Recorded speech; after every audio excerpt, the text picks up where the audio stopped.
In the meantime, we are pleased to be joined by the one and only Senator Marsha Blackburn, who joins us on the Murphy Show hotline to talk about some of the things going on around the world today and around the United States of America. And it's always a pleasure to catch up with our good senator from the state of Tennessee. Hello, Senator. How are you? I am doing well, and I'm delighted to join you today. Thank you so much. Well, it's a pleasure to have you as always. I want to start here because it's my understanding you've been monitoring the funeral of one of our former First Ladies, Rosalind Carter. And despite, I was talking to someone about this earlier, Senator, that it really reminds me that there was a time where we might have political differences, but those political differences were from a very earnest and honest place. And say what you will about the politics of the Carter family, but their hearts are in such the right place, especially when it comes to public service. It is a loss, and it is a shame that I'm witnessing as I'm looking at the funeral procession. I'm witnessing these protests that exist outside of the funeral. What do you know about this?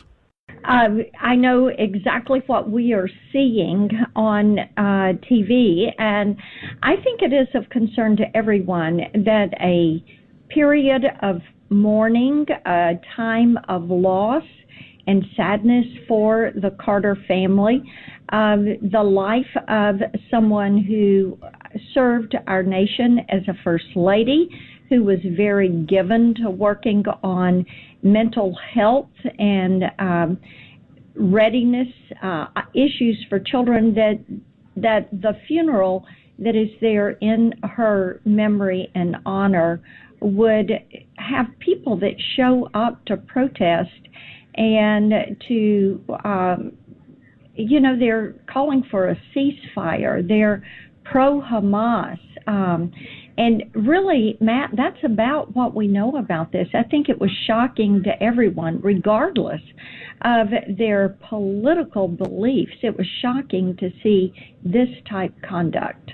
Well, it is sad that we can't have a moment of reflection without the infusion of some of this type of activity.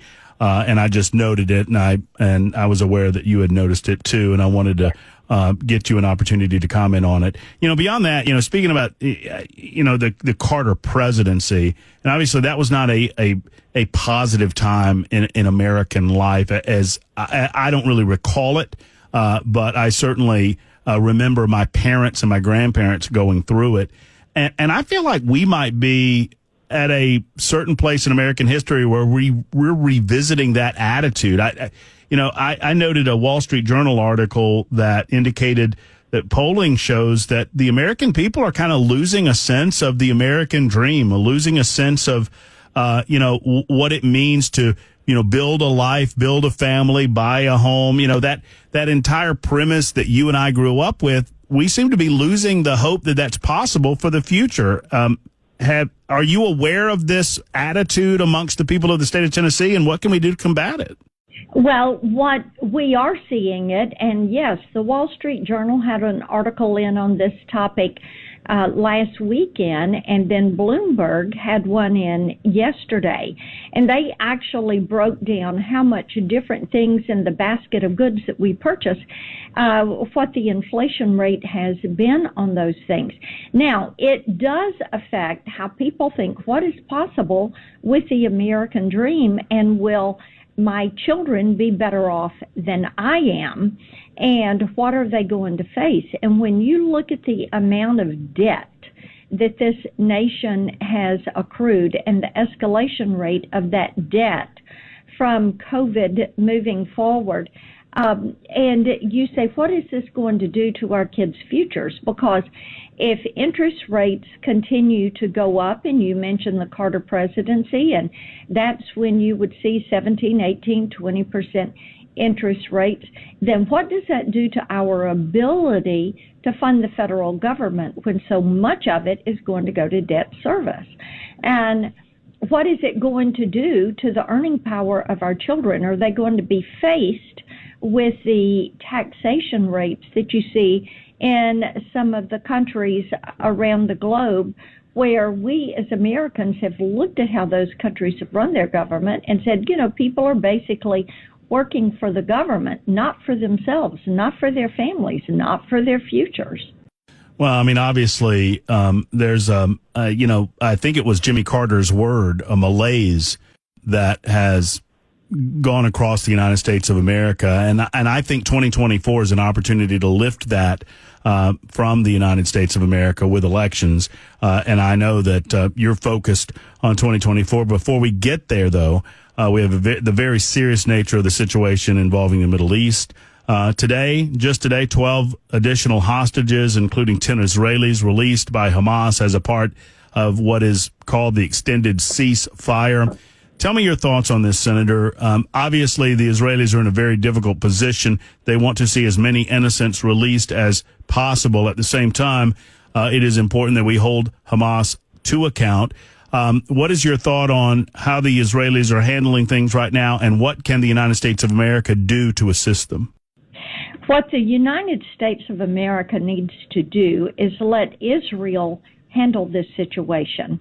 And we need to make certain that we continue to work with Israel to be sure they have what they need to rid the face of the earth of Hamas.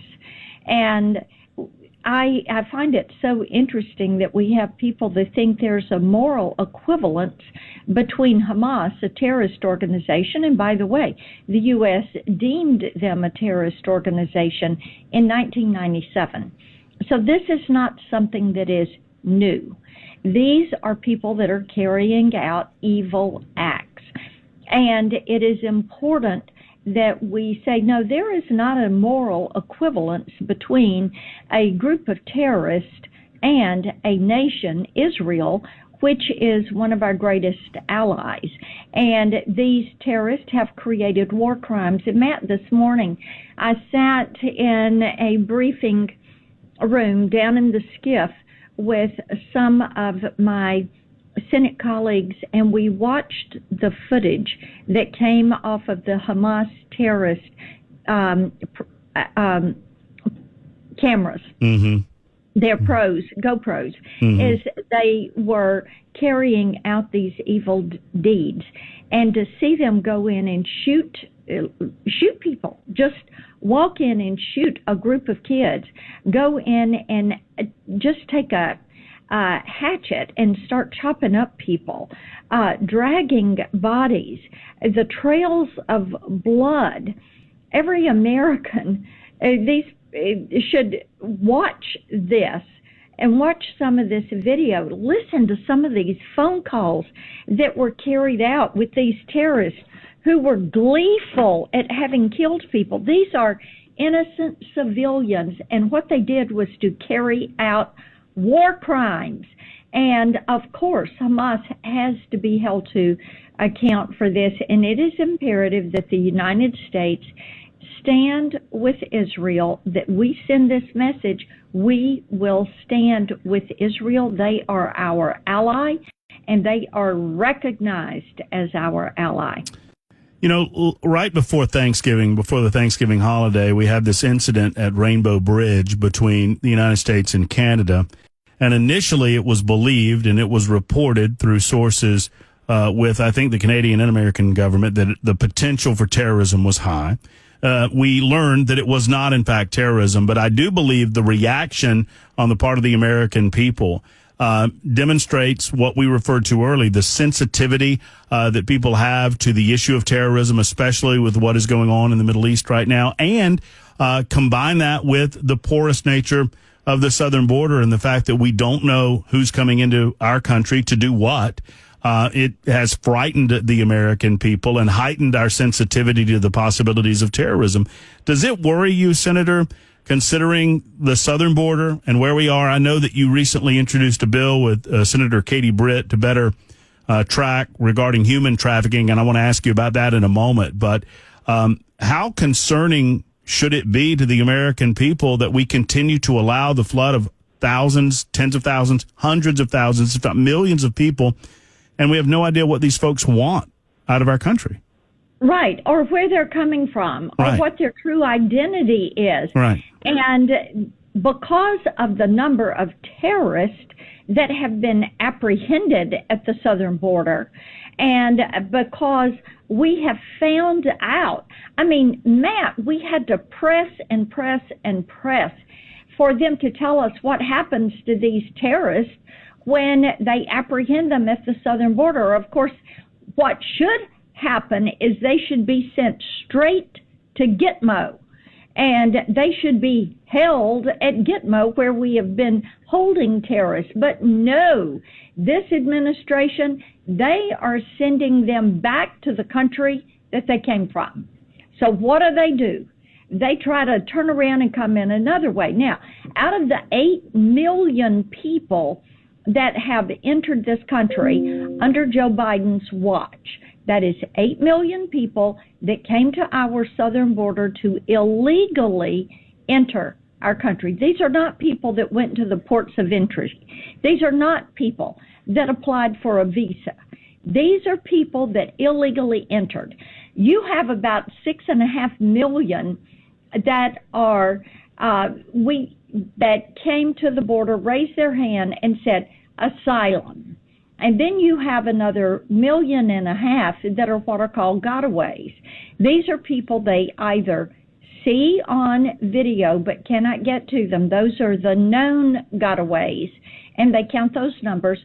Or the unknown gotaways, which means they did not see them, but the next day they found clothing and IDs and water bottles and backpacks, things of that nature that they used in their journey.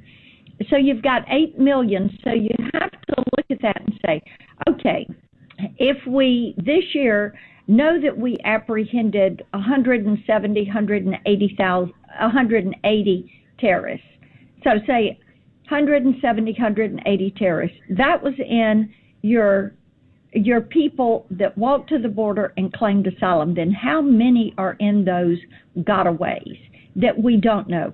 How many criminals, how many drug traffickers, how many human traffickers are in those numbers? And when you look at the crime in our cities, and especially the sanctuary cities, and people are saying something's got to be done about this. Well, you know, there are some of us that have been saying for years, if you do not secure that southern border, then every town will be a border town and every state will be a border state. And Matt, what do you know? That is what is happening in this country. And our hope is that as we work through these issues on funding, that before we talk about anything else, we have to have border security. We've got to look at this asylum policy.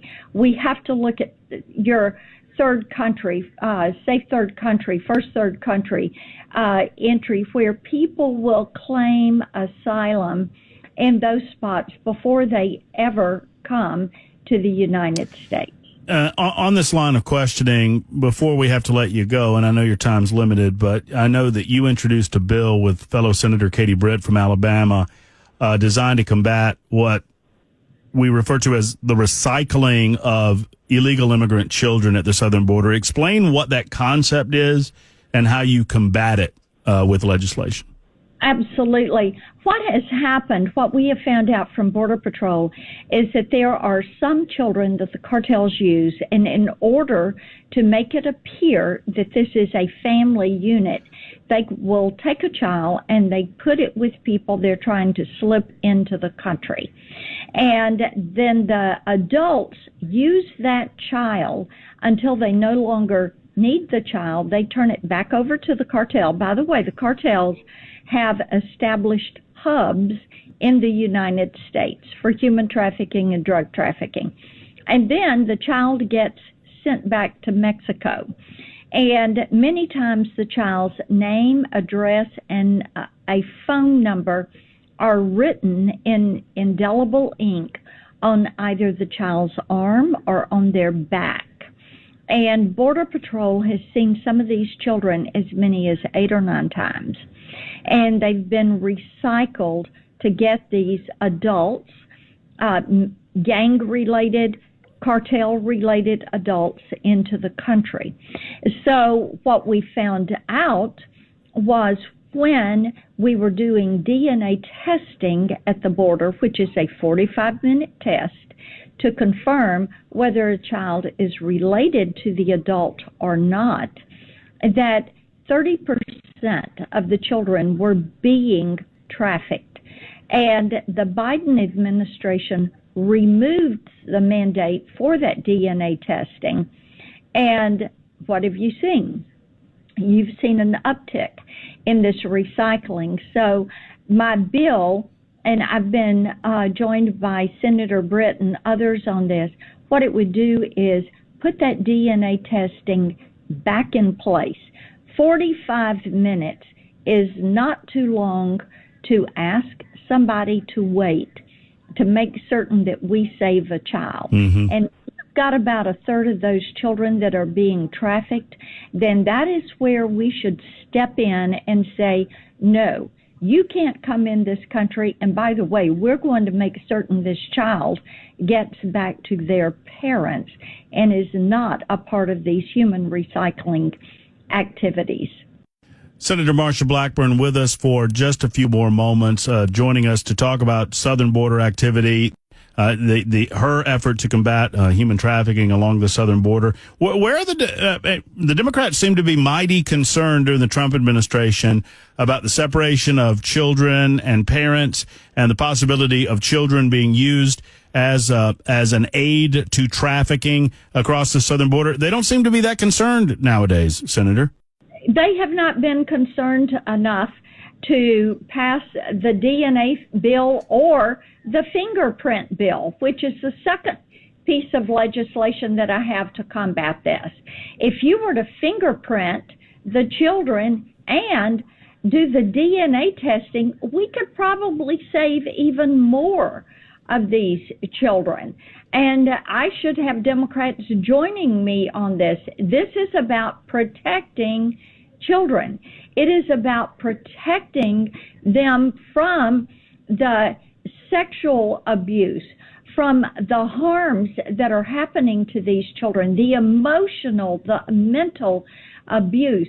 And I would hope they would stand with me and say, let's protect these children. Let's protect our communities from the drug trafficking and the sex trafficking and the human trafficking. When I talk to local law enforcement, and Matt, I am in every county in this state every year, they will tell you one of the top issues that they have, the drugs and the human trafficking.